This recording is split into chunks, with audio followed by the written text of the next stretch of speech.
So there's been many times in my life I created a checklist for something without even realizing it. It's not like I sat down and I made this list with little boxes beside each item. Instead, this checklist developed in my mind. Sometimes I'm aware of it, but just as often I'm not really that aware. So recently I realized I had a what I want from my wife as a best friend list in my mind. Do you have that? Do you have this list of friendship qualities you want from your spouse? You know, I discovered I've probably had a checklist for our entire relationship. I think over time it's probably changed a little bit. Some things that were really once a priority are still on the list, but they're probably in a different position.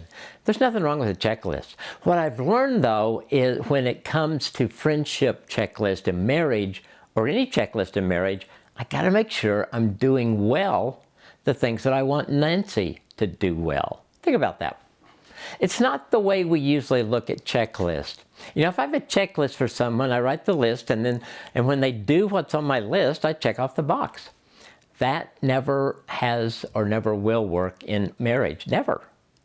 Think through this with me. So Nancy being trustworthy and honest has always been important to me, probably because I saw those qualities in her, and I came to value them so much in those early years of our knowing each other and dating and early marriage. But is it ever fair to me expect her to be these while not embracing them as things to do for her?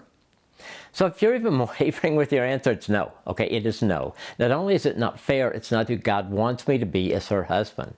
So here's my point for us. My checklist for friendship and marriage has to have 2 rows of boxes to check. Mine and hers. Actually, in fact, my checklist needs to have just 1 box.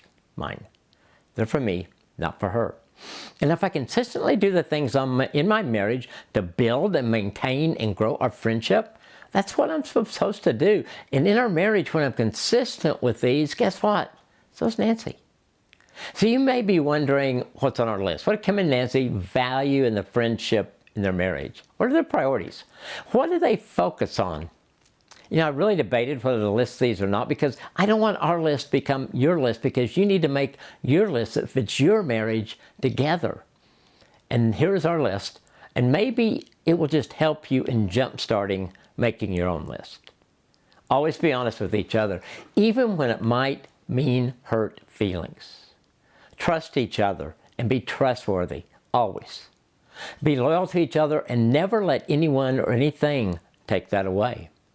Listen well, support each other, encourage each other, laugh together, empathize with each other, pray for each other, accept each other's differences.